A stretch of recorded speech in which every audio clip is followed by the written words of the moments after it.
Hello everyone, welcome back to the channel. Today I'm going to be showing you how to redeem codes in Archero 2. Alright, first thing first, go ahead and open up your Archero 2 game, and then you're going to want to go to your profile right here at the top left, tap on it. As you can see here, we have this ID right here.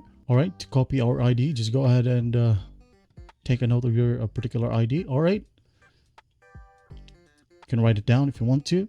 And then once you have that ID, just go ahead and go to your favorite browser and type in the URL box h5-archero.habi.com. Hit enter and wait for the website to load. And as you can see here, it requires us a game ID. So just go ahead and enter your game ID right here and the reward code that you want to enter. For example, all right. And then to just enter the verification code required right here, which is 9284. Once done, just hit on redeem. All right.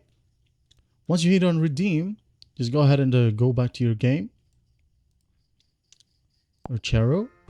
Then you will see your redeemed item on your mail right here. That's basically it. Well, I hope this video helps, and I'll see you in the next one.